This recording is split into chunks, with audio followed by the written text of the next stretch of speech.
It's so important to cultivate a comfortable kind of home base in meditation. Hmm?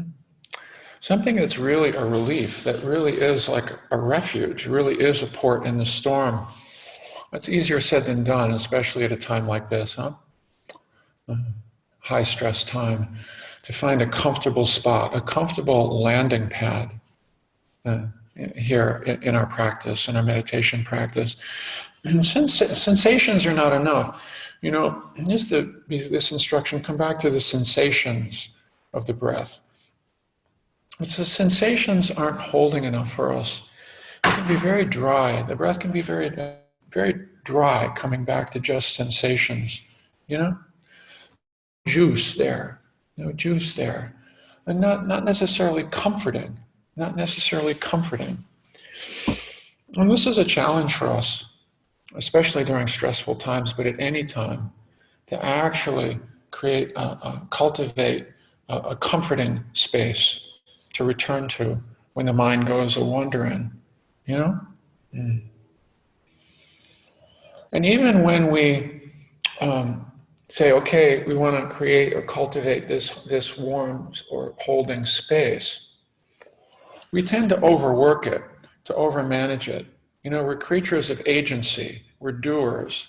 We can make creating a holding space in here a project, you know, something that we want to get right. It's something that we want to try to do and try harder to do. And okay, and get in there and overmanage it. This needs to go away. This needs to stay. How do I do this? Am I doing it right? Is this the right technique? Am I using the right technique with the breath? Yeah. And in general, for many of us, we can make this more of a mind exercise than a heart exercise. And you know, there's only one word, chitta, in Buddhism, which is mind and heart. But we tend to bring more mind to our practice in general. Mm.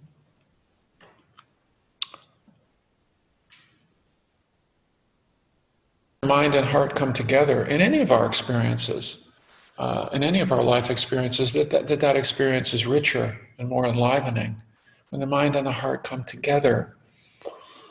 And so in creating a comfortable space in here, it's important to get the heart aboard as well as the mind, as well as just our attention, as well as just our observation. I like the metaphor of just coming back to the sensations of the breath or to the body, but as if we're creating a nest. I love the metaphor of nest, you know, as it has more of a feeling of home.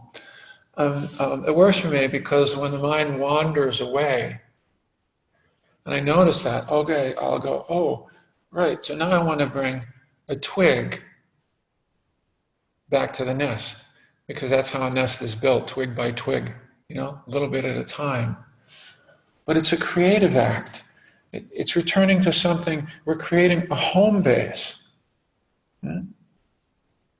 We're creating something warmer, something lovely.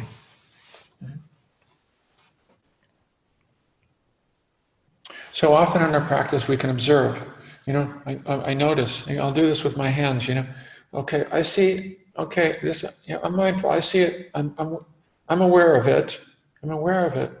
Okay, for me, the move in meditation, and I practice again and again and again, is going from just simply an observational mode to something like this.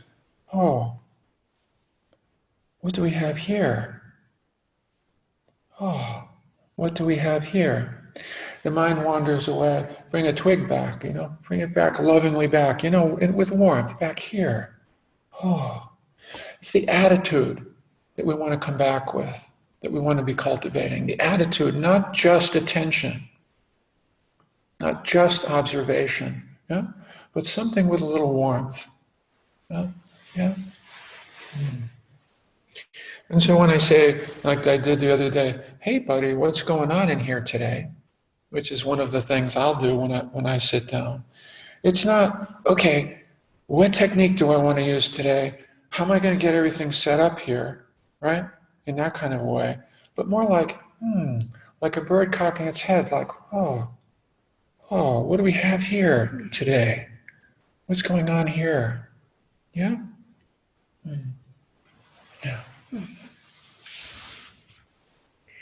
It's the heart aspect of the heart mind that feels into the moment. It feels into how it is inside, how it's landing. And that heart is able to attune. It's a resonant instrument. This is a resonant instrument. But the heart tunes in and it's able to attune to, oh, this is how it's feeling right now.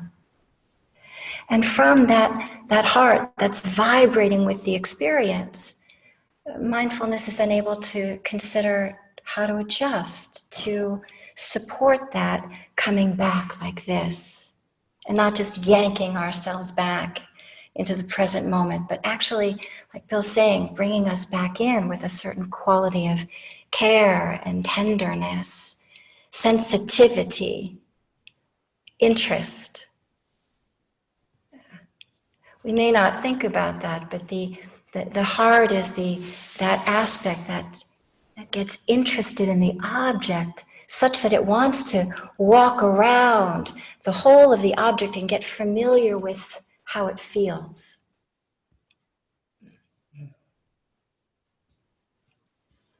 You want to? I think it's time to meditate.